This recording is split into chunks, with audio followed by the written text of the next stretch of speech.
দাদা যদি এখন ওই 16 লাখ সব ফেরত পায়, তখন ধুতি পড়বে, তখন নেংটি পড়বে, বলেন? ওই বড় সে মেয়ে দিয়েছি, এটা মাথা খারাপ করে দেবে।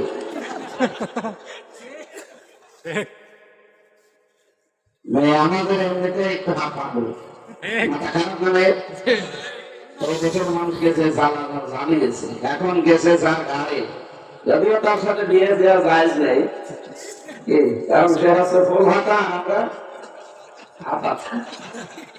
ফুল হাঁটার সাথে হাঁটা যাবে। কারণ শেষ পর্যন্ত তারা যদি মুসলমানি দেয়, আর যে বয়স টাকা মতো শহরের মুসলমান দেবে কে? যে হাজাম নিয়ে যাবে তো চোখ বন্ধ করে কাটা লাগবে, চোখ বন্ধ করে কাঠ দেখে ওই ভাড়া কাঠ দিয়ে গোড়া কেটে থাকবে। জীবনের মতো মুসলমানের দাম শেষ। আমি আপনার নিচে নামতাম না, শুধু ওদের এই মিথ্যাচারের কারণে কথাগুলো বলতে হয়। কি মিথ্যাচার চালাচ্ছে দেখেছেন না? সারা জীবন নাকি বাংলাদেশে সংখ্যালঘু নির্যাতন হয়, দেখা মিথ্যা কথা। ভয়েস অফ আমেরিকা, মাইক্রোসফট, এগুলো সব খ্রিস্টানরা চালায়। তারা রেকর্ড করছে তাম দুনিয়ায় সবচেয়ে বেশি মিথ্যা কথা বলে আমেরিকায় কি ভারত। সবচাইতে বেশি 257টা রাষ্ট্রের ভেতরে মিথ্যা কথা বেশি বলে ভারত। আর প্রতিবেশী কোন রাষ্ট্রের সাথে তাদের মিল নেই।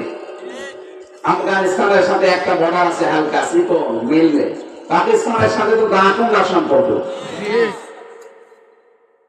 মায়ানমারের সাথে মিল নেই, মায়ানমার চীনের দিকে টানে। ভুটানের সাথে মিল নেই, মালদ্বীপের সাথে মিল নেই, নেপালের সাথে মিল নেই। আমাদের সাথে মিল ছিল, মেয়ে ছিল, মেয়ে নেই, মিল নেই।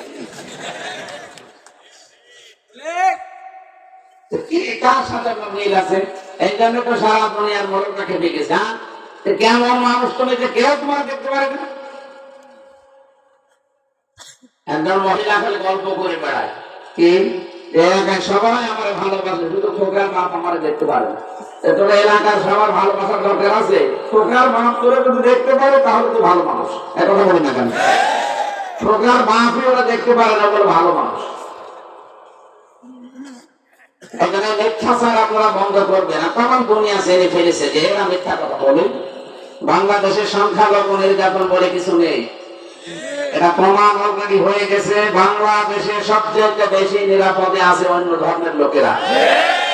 সাফ করে কথা বলছে, কোন মুসলমানের মাথায় বাড়ি দিলে আপনার একটা গুনাহ হবে, আর কোন হিন্দুর মাথায় বাড়ি দিলে আপনার ডবল গুনাহ হবে।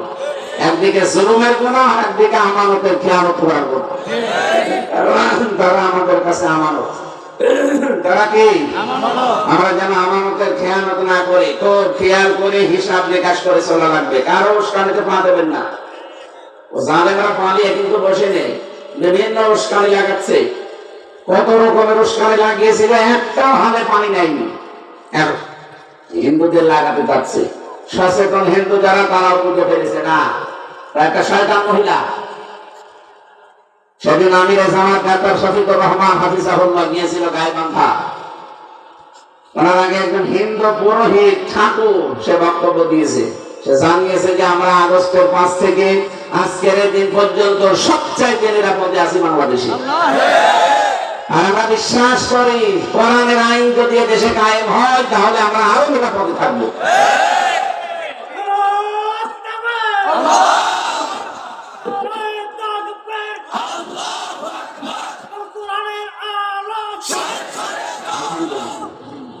আমরা আগস্টের 5 তারিখের আগে একটা জরিপ পেয়েছিলাম আন্তর্জাতিক।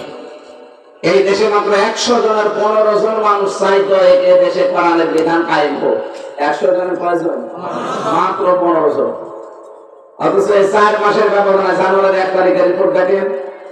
আপনি আন্তর্জাতিক বিষয়গুলো খেয়াল করবেন। আমরা তো কোনো মেশিন নেই, ওদের কাছে মেশিন আছে।